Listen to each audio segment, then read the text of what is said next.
तो Haryana CET group D से related important practice paper जो आपके एग्जाम के अंदर बहुत सारी हेल्प करेंगे। इस चैनल के ऊपर बहुत सारे सीईटी के ग्रुप डी हो चाहे ग्रुप सी हो, बहुत सारी इंपॉर्टेंट प्रैक्टिस पेपर करवाए जाते हैं और करवा भी रखें। अगर नहीं देखे पिछले प्रैक्टिस है तो आप प्लेलिस्ट को चेक करें, बहुत सारे सीईटी के प्रैक्टिस पेपर आपको कवर करवा रखें। आज का जो हमारा प्रैक्टिस पेपर नंबर 1 है, जो आपके सीईटी के अंदर नया एग्जाम पैटर्न दिया एचएससी के द्वारा। एक बार जो नए बच्चे हैं उनको मैं बता देता हूं एग्जाम पैटर्न के बारे में। तो जो आप स्क्रीन पर देख रहे हो, आपका हरियाणा जीके है वो 25 क्वेश्चन पूछेगा और जो आपके इंडिया जीके हैं वो आपके 15 क्वेश्चन आएंगे। साथ के अंदर साइंस के भी आपके 15 क्वेश्चन आएंगे, मैथ है आपका वो भी 15 क्वेश्चन आएंगे और साथ के अंदर जो हिंदी, इंग्लिश और रीजनिंग है इसके 10 क्वेश्चन आपके एग्जाम के अंदर रहने वाले हैं। और ये कंप्लीट प्रैक्टिस पेपर है, इसी जो आपको एग्जाम पैटर्न मैंने बताया इसी पर आधारित आपका ये प्रैक्टिस पेपर 1 हम कवर कर रहे हैं। चैनल पर नहीं है तो चैनल को सब्सक्राइब कर लेना, क्लास अच्छी लगे तो लाइक कर देना। सामान्य जानकारी यानी कि जनरल नॉलेज से रिलेटेड हम इंपॉर्टेंट क्वेश्चन को कवर कर लेते हैं। क्वेश्चन नंबर 1 क्या कह रहा है, भारतीय संविधान का कौन सा अनुच्छेद है जो सहकारी समिति यानी कि कोऑपरेटिव सोसाइटी के संबंध से संबंधित है। संविधान का कौन सा अनुच्छेद, करेक्ट आंसर हो जाएगा डियर ऑप्शन नंबर बी हो जाएगा। भी अनुच्छेद 43 बी के अंदर वर्णन है भारतीय संविधान के अंदर जो सहकारी समितियां यानी कि कोऑपरेटिव सोसाइटी के अंदर। थोड़ा सा इस क्वेश्चन से रिलेटेड जो इंपॉर्टेंट डाटा बन सकता है उनको हम कवर कर लेते हैं। इसके अंदर मैं बता दूं आपको, अनुच्छेद जो 43 बी है इसके अंदर जो राज्य की सहकारी समितियां होती है उनके गठन, उनके कामकाज, उनके लोकतांत्रिक नियंत्रण से रिलेटेड बढ़ावा देने के अंदर प्रयास करेगा। साथ के अंदर एक क्वेश्चन और बन सकता है, जैसे कि इस संविधान के अंदर यानी कि जो अधिनियम है वो कब जोड़ा गया था। अगर ये पूछ ले तो 2011 के अंदर इसे संविधान के कौन सा संशोधन पूछ ले तो 97वां संशोधन अधिनियम 2011 के तहत जोड़ा गया था। नेक्स्ट क्वेश्चन देखिए डियर क्वेश्चन नंबर 2, संवाद कौमुदी नामक अखबार की स्थापना निम्नलिखित में से किसके द्वारा की गई थी। संवाद कौमुदी नामक अखबार, अपने राइट आंसर कमेंट बॉक्स के अंदर कर देना। आपके प्रैक्टिस नंबर 1 से आपके कितने आपके क्वेश्चन ठीक हो रहे हैं। संवाद कौमुदी नामक अखबार की हम बात करें डियर, राइट आंसर हो जाता है भी राजा राम मोहन राय के द्वारा। राजा राम मोहन राय के द्वारा 19वीं शताब्दी के अंदर भी 19वीं शताब्दी के अंदर जो इन्होंने कलकत्ता से जो प्रकाशित एक बंगाली साप्ताहिक समाचार पत्र था संवाद कौमुदी, कब 19वीं शताब्दी के अंदर। राजा राम मोहन राय को आप क्यों नहीं जानते, बहुत सारी सती प्रथा के ऊपर भी इन्होंने रोक लगाई थी। नेक्स्ट क्वेश्चन देखिए क्वेश्चन नंबर 3, सरयू नदी किस नदी की सहायक नदी है।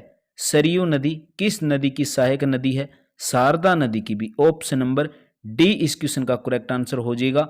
जो कहां पर पड़ती है, उत्तराखंड के कौन से जिले के अंदर, बागेश्वर जिले के अंदर पड़ती है सरयू नदी। किसकी सहायक नदी हो जाएगी, शारदा नदी की। नेक्स्ट क्वेश्चन देखिए डियर, 26 जनवरी 2019 को भारतीय संविधान ने अपने अस्तित्व के 69 वर्ष पूर्ण किए। 26 जनवरी 2019 को, इन वर्षों में 12 फरवरी 2019 तक जो प्राप्त जानकारी के अनुसार जो डाटा है पूछ लिया कितने बार संशोधन किए गए थे वर्ष 12 जनवरी 2019 तक।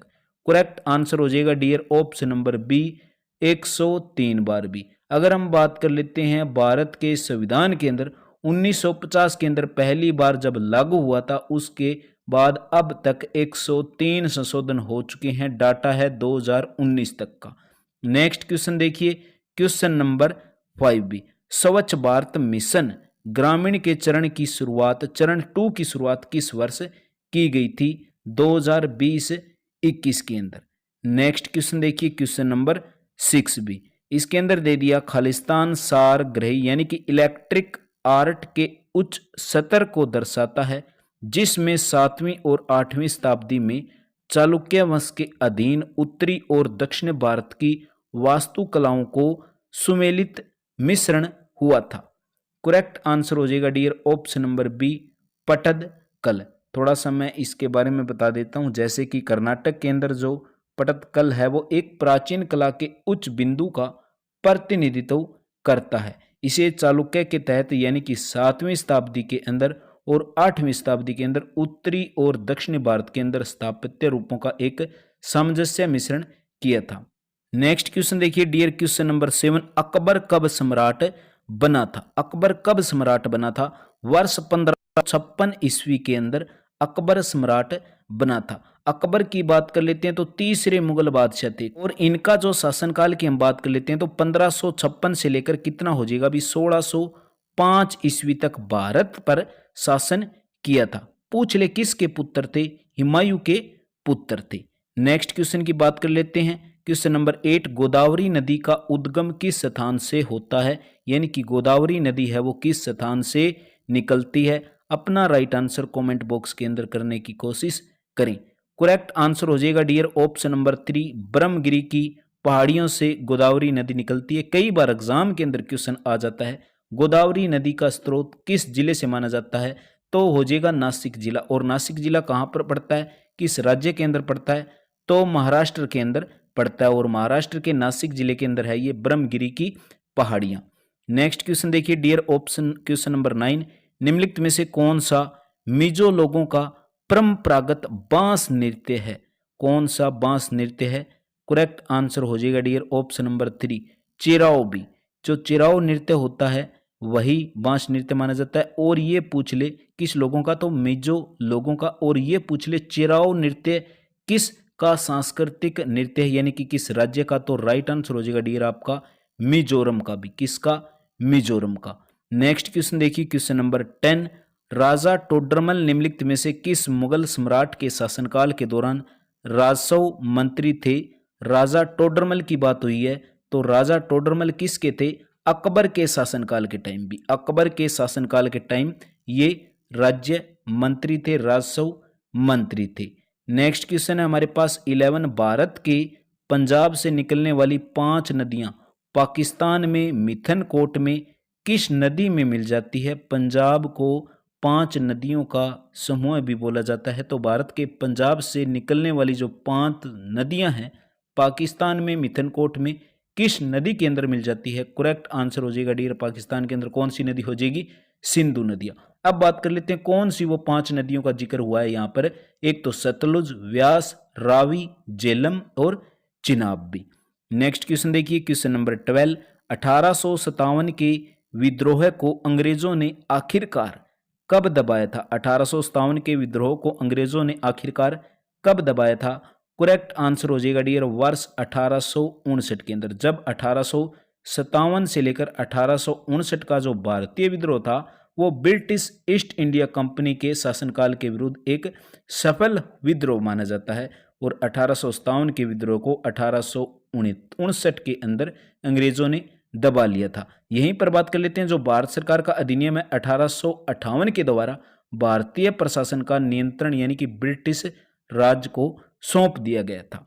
नेक्स्ट क्वेश्चन है 13, भारत का पहला उच्च न्यायालय कहां पर स्थापित किया गया था? भारत का पहला उच्च न्यायालय की हम बात करें, राइट आंसर हो जाएगा dear option number A, Kolkata के अंदर। कई बार इसकी स्थापना पूछ ली जाती है तो 2 जुलाई भी। कब? 2 जुलाई। और सन कौन सा हो जाएगा, ईयर कौन सा हो जाएगा? 2 जुलाई 1862 को इसकी स्थापना हुई थी भारत के जो पहले उच्च न्यायालय की। जून 1862 के अंदर बॉम्बे और मद्रास उच्च न्यायालयों के चार्ट का भी आदेश दिया गया था। नेक्स्ट क्वेश्चन है पोखरण परमाणु प्रशिक्षण 2 का कोड का नाम पूछ लिया। क्या है? पोखरण परमाणु प्रशिक्षण 2 का कोड नाम क्या था? राइट आंसर हो जाएगा भी ऑपरेशन शक्ति के नाम से जाना जाता है। भारत के अगर पोखरण की हम बात करें तो पोखरण के अंदर 11 मई भी, 11 मई वर्ष की हम बात कर लेते हैं, वर्ष 1998, 11 मई 1998 को पोखरण द्वितीयक नामक ऑपरेशन के अंदर जो परमाणु बमों को सफलतापूर्वक प्रशिक्षण किया गया था और इसी को ऑपरेशन शक्ति भी कहा जाता है। नेक्स्ट क्वेश्चन की बात करें, पोखरण पूछ लिया जाता है कहां पर पड़ता है? तो राजस्थान के जैसलमेर जिले से संबंधित हो जाएगा। नेक्स्ट क्वेश्चन है MS वर्ड 2010 के अंदर निम्नलिखित में से किस कीवर्ड, वैसे तो आपका कंप्यूटर का क्वेश्चन नहीं आएगा, बाकी आ जाए तो हम एक क्वेश्चन यहां से कर लेते हैं। जैसे कि MS वर्ड 2010 के अंदर किस कीबोर्ड शॉर्टकट की का उपयोग करके टेबल की जो एक रो होती है उसके अंदर पिछले सेल में जाने के लिए क्या किया जाता है? करेक्ट आंसर हो जाएगा डियर हमारे पास ऑप्शन नंबर 3 राइट आंसर हो जाएगा भी शिफ्ट प्लस टैब को प्रेस करके। नेक्स्ट क्वेश्चन है जीएस का, जो आपका जनरल साइंस बोल सकते हैं, सामान्य ज्ञान, जिसके अंदर फिजिक्स, केमिस्ट्री और आपकी बायो आती है। 15 क्वेश्चन आपके एग्जाम के अंदर 100% एचएससी के द्वारा पूछे जाएंगे। एग्जाम कौन कंडक्ट करवाएगा? एनटीए आपका एग्जाम कंडक्ट करवाएगा। नेक्स्ट क्वेश्चन है 16, जल का अधिकतम कितना होता है? जल का अधिकतम घनत्व केल्विन के अंदर हम बात करें, वैसे तो जल का जो घनत्व होता है 4 डिग्री सेल्सियस होता है, परंतु यहाँ पर जो केल्विन के अंदर हमारा राइट आंसर निकल कर आता है 277 केल्विन पर भी। थोड़ा सा डिटेल से बता दूं, अगर जल का क्वथनांक पूछ ले तो 100 डिग्री सेल्सियस होता है। 100 डिग्री सेल्सियस जल का क्वथनांक होता है, यानी कि जल के इमांक बिंदु की हम बात करें तो 0 डिग्री सेल्सियस होता है। इमांक बिंदु कितना होगा? 0 डिग्री सेल्सियस, और क्वथनांक कितना हो जाएगा? 100 डिग्री सेल्सियस। नेक्स्ट क्वेश्चन है, किस बल के कारण ब्लैक बोर्ड पर चौक से लिखने पर अक्षर उभर कर आते हैं? यानी कि जब आप ब्लैक बोर्ड पर अक्षर लिखते हो तो आपके, या फिर कॉपी के अंदर भी आप अक्षर लिखते हो तो वो अक्षर उभर के आते हैं। ये पूछ लिया किस फोर्स के कारण, किस बल के कारण, तो राइट आंसर हो जाएगा भी आसंजस बल के कारण। ये जो आसंजस बल होता है इसकी परिभाषा क्या होगी? जब दो भिन्न भिन्न पदार्थों के अणुओं के जो आपस में मध्य में मिलने वाले, यानी कि एक ये हो गया और एक ये पदार्थ हो गया, इनके बीच जो बल लगता है इसी के हम क्या बोलेंगे? आसंजस बल बोलेंगे। और इन्हीं के कारण ही जो ये आपका जो अक्षर हैं ये उभर कर आते हैं। मनुष्यों के लिए सौर सह सीमा पूंछली लगभग होती है, यानी कि सौर सीमा की हम बात करें, करेक्ट आंसर हो जाएगा dear option number B right हो जाएगा। 85 डीबी। डीबी की फुल फॉर्म की बात करें, इसको इंग्लिश के अंदर डेसिबल बोला जाता है। ठीक है, विश्व स्वास्थ्य संगठन के अनुसार हम बात कर लेते हैं, जो 45 डिब्बी होती है इस ऑप्शन के अंदर दिया हुआ है, वह होती है जो सामान्य बातचीत करते हैं उनके अनुसार जो हमारी आवाज की जो अक्षमता होगी, यानी कि 45 डेसिबल होगी। हम बात कर लेते हैं 85 डेसिबल की, तो इसके अंदर क्या होती है? ध्वनि शोर के अंदर आती है। ठीक है, आपके दोनों डाउट मैंने क्लियर कर दिए। नेक्स्ट क्वेश्चन है, गैस इंजन की खोज किसने की थी? इसके अंदर जो हमारा राइट आंसर होगा, गैस इंजन की हम बात करें तो डैमलर के द्वारा। भी किसके द्वारा? डैमलर के द्वारा गैस इंजन की खोज की गई थी। जो ये डीजल है, डीजल की हम बात कर लेते हैं तो ये डीजल ही व्यक्ति थे, यानी कि पूरी नाम बात करें तो रोडॉल्फ डीजल के द्वारा डीजल इंजन पूछे तो रोडॉल्फ डीजल के द्वारा, अगर गैस इंजन की बात हुई है तो डैमलर के द्वारा। नेक्स्ट क्वेश्चन है, लाल और पिकोक ब्लू रंग को जब मिला देते हैं तो कौन सा रंग मिलेगा? भी जब लाल को और पिकोक जो ब्लू रंग होता है उनको हम आपस के अंदर मिला देते हैं तो कौन सा कलर निकल कर आएगा? वाइट निकल कर आएगा। थोड़े से मैं आपके डाउट क्लियर कर देता हूं, जैसे कि प्राथमिक रंग पूछ लिए जाते हैं कई बार एग्जाम के अंदर, देखा होगा आपने, तो प्राथमिक रंग 3 होते हैं। कौन कौन से होते हैं आपके? आर बी सी, यानी कि जो हम बात करें लाल और आपका एक नीला और एक आपका हरा, ये प्राथमिक रंग होते हैं। नेक्स्ट पर बात कर लेते हैं, क्वेश्चन नंबर 21 भी पूछ लिया, कौन सी इक्वेशन है वो सत्य है? कौन सा कथन या इक्वेशन हम बोल सकते हैं, कौन सी स्टेटमेंट बोल सकते हैं, कौन सा स्टेटमेंट सत्य होगी? तो राइट आंसर हो जाएगा डियर ऑप्शन नंबर 2 हमारे पास करेक्ट हो जाएगा। क्यू से क्या होता है? कुलाम होता है, हिंदी के अंदर हम बात करें आवेश होता है, और सी और वी यानी कि वी से आपका वोल्टेज और सी से आपकी फ्रीक्वेंसी, यानी कि धारिता की मल्टीप्लाई वोल्टेज से होती है, वो किसके इक्वल होती है? आवेश के बराबर होती है, यानी कि कुलाम के बराबर होती है। नेक्स्ट क्वेश्चन आपके फिजिक्स से एक क्वेश्चन पूछा गया है, यानी कि भौतिकी विज्ञान से क्वेश्चन पूछा गया है, यदि 100 वाट का एक बल्ब प्रतिदिन 5 घंटे जलाया जाता है, 100 वाट का बल्ब 5 घंटे जलाया जाता है और 30 दिन के अंदर 50 रुपए प्रति यूनिट के हिसाब से पूछ लिया कितना खर्च होगा? देखो यहां पर मैं बता रहा हूं, देखो जैसे कि 100 वाट का बल्ब है, कितने घंटे जलाया जाता है? डेली 5 घंटे जलाया जाता है, और कितने दिन तक? 30 दिन तक। जब इन सभी को हम मल्टीप्लाई करेंगे तो कितना आ जाएगा हमारे पास? 15,000 वाट घंटा आ जाएगा। इसको हम किलोवाट घंटा के अंदर चेंज करेंगे तो 1000 से डिवाइड कर देना तो कितने आ जाएंगे हमारे पास? 15 घंटे आ जाएंगे, यानी कि किलोवाट घंटा कितने हो जाएंगे हमारे पास? 15। और ये पूछ रहा है भी प्रति यूनिट की दर से, यानी कि जब 50 रुपए लगते हैं तो कितना खर्च होगा, यानी कि 0.50 से आप इसको मल्टीप्लाई कर देना तो हमारे पास जो राइट आंसर निकल कर आएगा डियर ऑप्शन नंबर 3 बिल्कुल करेक्ट हो जाएगा। नेक्स्ट क्वेश्चन है साबुन के जो बुलबुले होते हैं किस कारण से रंगीन दिखाई देते हैं। आप साबुन के बुलबुले होते हैं उनको आप जब चेक करोगे ध्यान से तो वो कुछ रंगीन प्रकृति के दिखाई देते हैं। ये पूछ लिया किस कारण से, तो राइट आंसर हो जाएगा डियर इसके अंदर ऑप्शन नंबर ए बी, व्यतिकरण के कारण। जो इसके अंदर जो पृष्ठीय तनाव होता है और पृष्ठीय तनाव के कारण जो कपूर होता है वो पानी के अंदर नाचता भी है, और पृष्ठीय तनाव के कारण कई बार आपने देखा होगा जब आप सुई को गिरते हैं तो पानी के अंदर तैरती दिखाई देती है। ये सारा का सारा पृष्ठीय तनाव के कारण होता है। कई बार एग्जाम के अंदर आपने एक क्वेश्चन देखा होगा, सूर्यास्त के समय सूर्य लाल क्यों दिखाई देता है। वो दिखाई देता है डियर प्रकाश के प्रकीर्णन के कारण। प्रकाश के प्रकीर्णन के कारण सूर्योदय हो या फिर सूर्यास्त हो, उसके समय जब सूर्य लाल दिखाई देता है उसी का कारण होता है प्रकीर्णन, और ये प्रकाश का प्रकीर्णन माना जाता है। नेक्स्ट क्वेश्चन है हमारे पास नेत्रदान भी। नेत्रदान के लिए व्यक्ति आंख के किस अंग को दान कर सकता है या दान करता है। नेत्रदान के अंदर जब व्यक्ति आंख का दान करेगा तो कॉर्निया का करेगा। ऑप्शन नंबर बी बिल्कुल हमारा करेक्ट आंसर डियर हो जाएगा। नेक्स्ट क्वेश्चन है आधुनिक रसायन शास्त्र का जनक किसे माना जाता है। केमिस्ट्री से रिलेटेड क्वेश्चन है, रसायन विज्ञान से रिलेटेड क्वेश्चन है।